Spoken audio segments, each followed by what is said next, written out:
ఆచి chicken masala. Israel వరుసగా missiles వేస్తోంది. ఇరాన్ తిప్పికొడుతోంది. అమెరికా బాంబులతో విరుచుకుపడుతోంది. అయినా సరే ఇరాన్ ఎదుర్కొంటోంది. అగ్రరాజ్యం, శత్రుదేశం ఛేదించలేని రక్షణ కవచం ఇరాన్ దగ్గర ఉందా? ఈ యుద్ధంలో ఇరాన్ ఓడిపోవడం, లొంగిపోవడం దాదాపు అసాధ్యమా? ఎస్, ఇరాన్ ఓటమి కష్టమే. ఇప్పుడు అక్కడ ఒక్క తల నరికితే మరిన్ని కొత్త తలలు పుట్టుకొస్తాయి. ఇరాన్ని ఇంత పటిష్టంగా మార్చింది ఒకే ఒకడు. అతడే మహ్మద్ అలీ జఫారీ. ఇరాన్ వెనుకున్న మాస్టర్ మైండ్. అతని వ్యూహమే ఇరాన్ వెనక్కి తగ్గకుండా అమెరికా ఇజ్రాయెల్ యుద్ధంలో నెగ్గకుండా చేస్తోంది.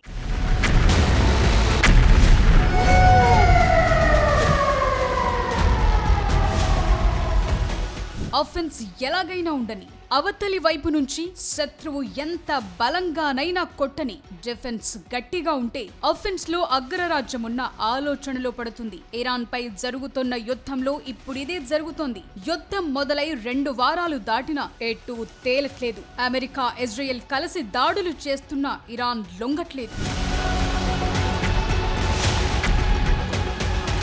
ఇరాన్ పై ఇజ్రాయెల్ వేస్తున్న బాంబులన్నీ పేలుతున్నాయి, కానీ లాభం లేదు. అమెరికా రకరకాలుగా దాడులు చేస్తోంది, కానీ ప్రయోజనం లేదు. అగ్రరాజ్యం, శత్రుదేశం కలిసిన ఇరాన్ రక్షణ కవచాన్ని ఛేదించలేకపోతున్నాయి. ఈ యుద్ధంలో ఇరాన్ ఓటమిని అసాధ్యంగా మార్చింది ఆ ఒక్కడే. అతడే ఇరాన్ రెవల్యూషనరీ గార్డ్స్ మాజీ command in chief major general Mohammad Ali Jafari. Ayatollah Ali Khamenei లాంటి అగ్రనేతలను యుద్ధం మొదలైన రోజే కోల్పోయిన వరుస దాడుల్లో ఇరాన్ కుప్పకూల 2 వారాలుగా పోరాడుతోందంటే అందుకు one and only reason Ali Jafari సృష్టించిన రక్షణ కవచమే. అతని మాస్టర్ మైండ్, అతని వ్యూహమే ఓటమిని ఇరాన్ దరిచేరనివ్వట్లేదు. అందుకే ప్రపంచానికి ఇప్పుడు అతను ఒక డిఫెండర్ లా కనిపిస్తున్నాడు. 23 ఏళ్ల కిందట ఇరాక్ పై యుద్ధం చేసిన అమెరికా నెల రోజుల్లోపే సద్దాం హుసేన్ సైన్యాన్ని మట్టి కరిపించాయి. ఇప్పుడు కూడా ఇరాన్ ని వారం లోపే గెలుస్తామన్న ధీమాతో ఇజ్రాయెల్ తో కలిసి యుద్ధ రంగంలోకి అడుగుపెట్టింది అగ్రరాజ్యం. తొలి రోజే సుప్రీం లీడర్ ఖమేనీని ఖతం చేయడంతో ఇరాన్ పతనం ఖాయమనుకుంది. అయితే ఒకప్పటి ఇరాక్ ఓటమినే పాఠాలుగా మలుచుకున్న ఓ మిలిటరీ కమాండర్ ఇప్పుడు తమను అడ్డుకుంటాడని అమెరికా అస్సలు ఊహించలేదు. మహ్మద్ అలీ జఫారీ సృష్టించిన మొజాయిక్ రక్షణ కవచం అమెరికాకు అస్సలు మింగుడు పడటం లేదు.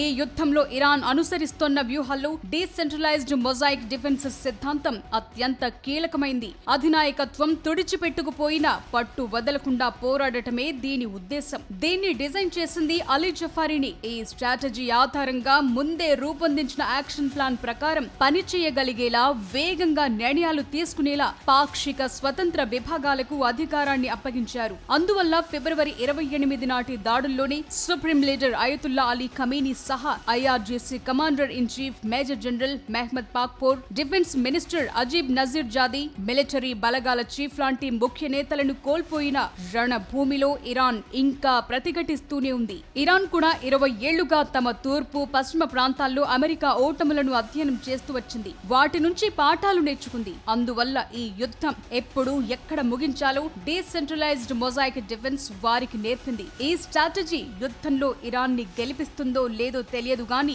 అంత ఈజీగా ఓడించడం సులువు కాదనే విషయాన్ని మాత్రం అందరికీ అర్థమయ్యేలా చేసింది.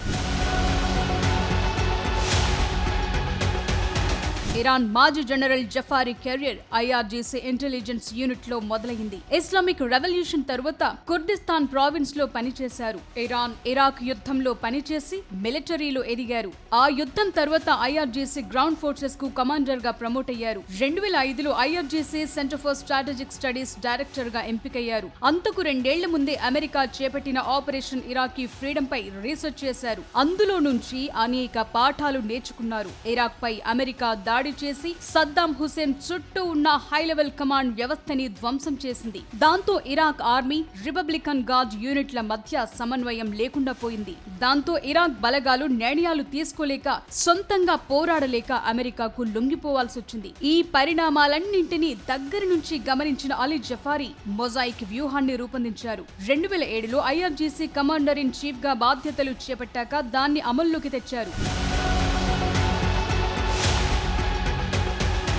మొజాయిక్ స్ట్రాటజీ అమల్లోకి వచ్చాక ఐఆర్జీసీని 31 సెమీ అటానమస్ ప్రావిన్షియల్ కమాండ్స్ గా విభజించారు. అధికారాన్ని వికేంద్రీకరించారు. ప్రతి కమాండ్ కు స్వతంత్ర head quarter, command control notes, missile, డ్రోన్ల లాంటి ఆయుధ వ్యవస్థల్ని సమకూర్చారు. ఆయుధాల నిల్వ, నిఘా వ్యవస్థలు, స్వతంత్రంగా ఆపరేషన్లు నిర్వహించడం లాంటివన్నీ వాటి బాధ్యతే. అత్యవసర పరిస్థితుల్లో హైకమాండ్ ఆదేశాలు లేకుండా సొంతంగా నిర్ణయాలు తీసుకునే అధికారం వీరికుంటుంది. ఆ నిర్ణయాలు ఎలా ఉండాలన్న దానిపై ముందే కొన్ని ప్రణాళికలు రూపొందించుకున్నారు. ఇప్పుడు ఆ మొజాయిక్ డిఫెన్స్ సిద్ధాంతమే అగ్రరాజ్యం అమెరికాని, శత్రు దేశం ఇజ్రాయెల్ ని ఇరాన్ నిలువరించేలా చేస్తోంది.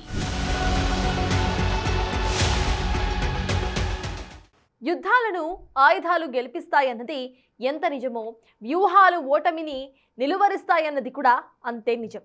అమెరికా ఇజ్రాయెల్ ఆయుధాలను నమ్ముకుంటే ఇరాన్ మొజాయిక్ డిఫెన్స్ సిద్ధాంతాన్ని నమ్ముతోంది. దాన్నే ఫాలో అవుతూ రణక్షేత్రంలో ఉక్కు పిడికిలి బిగించి పోరాడుతోంది.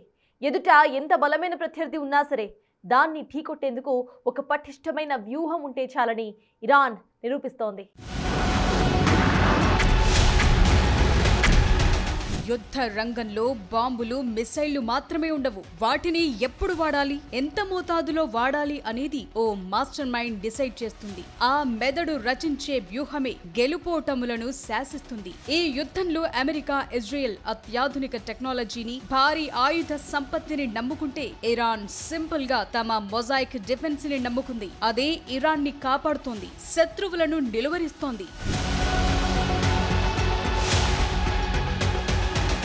సాధారణంగా ఏదైనా దేశం పైన దాడి జరిగినా ఆ దేశ సైన్యం ఓ సెంట్రలైజ్డ్ కమాండ్ ద్వారా స్పందిస్తుంది. కానీ ఇరాన్ అనుసరిస్తున్న మొజాయిక్ డిఫెన్స్ ఇందుకు భిన్నం. ఇరాన్ తన సైనిక శక్తిని స్వయం ప్రతిపత్తి గల యూనిట్లుగా విభజించింది. ఒకవేళ ప్రధాన కమాండ్ సెంటర్ ధ్వంసమైన ఈ చిన్న విభాగాలు స్వతంత్రంగా నిర్ణయాలు తీసుకుని శత్రువుపై దాడి చేస్తాయి. శత్రువుకు చిక్కకుండా దొరికిన చోటల్లా దెబ్బతీయటమే ఈ వ్యూహం ఉద్దేశం. ఇరాన్ తన పర్వత ప్రాంతాలను, సముద్ర తీరాలను మొజాయిక్ డిఫెన్స్ కనుగుణంగా మార్చుకుంది. అమెరికా లాంటి దేశాలతో యుద్ధం చేయటం అంటే అది సూసైడ్ లాంటిదేనని ఇరాన్ కు తెలుసు. అందుకే ఆ దేశం చాలా తెలివిగా వ్యవహరిస్తోంది. 100 కోట్ల విలువైన అమెరికా యుద్ధ నౌకలను, మిసైళ్లను, లక్షలు విలువ చేసే సూసైడ్ డ్రోన్లు, స్పీడ్ బోట్లతో ఎదుర్కొంటోంది. ఇజ్రాయెల్ దగ్గర ఐరన్ డోమ్ ఉండొచ్చు, అమెరికా దగ్గర F-35 లాంటి స్టెల్త్ ఫైటర్ జెట్స్ ఉండొచ్చు. కానీ ఇరాన్ తన దగ్గరున్న పరిమిత ఆయుధాలతో, సూసైడ్ డ్రోన్లు, మిసైళ్లతోనే 2 దేశాలను సవాల్ చేస్తోంది. పర్షియన్ గల్ఫ్ ప్రాంతంలో ఇరాన్ తన టెక్నిక్ వాడుతోంది. వందలాది చిన్న చిన్న స్పీడ్ బోట్లతో ఒక్కసారిగా శత్రు నౌకపై విరుచుకుపడతాయి. అతి పెద్ద యుద్ధ నౌక కూడా ఇన్ని చిన్న లక్ష్యాలను ఒకేసారి ఎదుర్కోవటం అసాధ్యం. ఇది శత్రువును మానసికంగా, భౌతికంగా దెబ్బతీస్తుంది. దశాబ్దాలుగా అమెరికా యుద్ధ రీతిని, వ్యూహాన్ని గమనించిన ఇరాన్ ఇప్పుడు అంతకు మించిన వ్యూహంతో దెబ్బ కొడుతోంది. శత్రువు తమ దాకా వస్తే ఇరాన్లోని ప్రతి నగరం, ప్రతి వీధి యుద్ధ క్షేత్రంగా మారుతుంది. ఒక్క అయతుల్లా అలీ ఖమేనీని అంతం చేసినంత మాత్రాన ఇరాన్ని గెలిచినట్లు కాదు, మొత్తం దేశమే ఓ పజిల్లా ఉంది. ఇప్పుడు దీన్ని ఛేదించడం అమెరికా, ఇజ్రాయెల్ వల్ల కావట్లేదు. 1979 ఇస్లామిక్ విప్లవం తరువాత ఇరాన్ అత్యంత క్లిష్ట పరిస్థితిని ఎదుర్కొంటోంది. అమెరికా, ఇజ్రాయెల్ దాడులతో ఇరాన్లో కీలక మౌలిక సదుపాయాలు దెబ్బతిన్నాయి. ఇరాన్లో పాలన మారాలని అక్కడి ప్రజలు కోరుకుంటున్నట్లు అమెరికా, ఇజ్రాయెల్ సంకేతాలిచ్చాయి. కానీ ఇరాన్ పాలకులు అంత తేలిగ్గా కూలగొట్టేందుకు సాధ్యం కాని అధికార వ్యవస్థను నిర్మించారు. ఇందులో ఒక తలని నరికేస్తే మరో కొత్త తల పుట్టుకొస్తుంది. ఎందుకు అలీ ఖమేనీ కొడుకు ముజ్తబా ఖమేనీని సుప్రీం లీడర్ గా నియమించటమే ఎగ్జాంపుల్. అతని తండ్రి చనిపోయిన 2 వారాల్లోపే ఈ నియామకం జరిగింది. తండ్రి తరహాలోనే ముజ్తబా కూడా కఠినమైన పాలన కొనసాగిస్తారని చాలా మంది భావిస్తున్నారు. అయితే ఇరాన్ లో ఒకే వ్యక్తి చేతిలో కేంద్రీకృతమైన నియంతృత్వం మాదిరిగా కాకుండా ఆ దేశంలో బహుళ నియంతృత్వ పాలన ఉందని విశ్లేషిస్తుంటారు. అంటే పొలిటికల్ ఇస్లాం కు చెందిన మద్దతుదారులు, ఇరాన్ జాతీయవాదాన్ని ఆచరించే వారి మధ్య పొత్తుతో దేశంలో పాలన కొనసాగుతోంది. ఇరాన్ లో మత సంస్థలు, సాయుధ దళాలు, ఆర్థిక వ్యవస్థలోని ఉన్నత వర్గాల మధ్య కూడా అధికార విభజన జరిగింది. ఒకే నేత నియంతృత్వం కింద కాకుండా అంత తేలిగ్గా కదపలేని పునాదులతో ఈ వ్యవస్థ నిర్మితమైంది. ఇరాన్ రెవల్యూషనరీ గార్డ్స్ కూడా అలాగే ఉంది. యుద్ధం అంటే కేవలం విధ్వంసం కాదు, వ్యూహాల చదరంగం కూడా. అమెరికా ఇజ్రాయెల్ ఆయుధాల మెరుపులని నమ్ముకుంటే ఇరాన్ ధైర్యాన్ని, పోరాట పటిమను, మొజాయిక్ డిఫెన్స్ సిద్ధాంతాన్ని కవచంగా మార్చుకుంది. ఎదుట ఉన్నది ఎంతటి భారీ శత్రువైనా వ్యూహం పటిష్టంగా ఉంటే ఓటమిని నిలువరించడమే కాదు, ఎదురుదాడి కూడా చేయొచ్చని ఇరాన్ ప్రపంచానికి చాటి చెప్తోంది.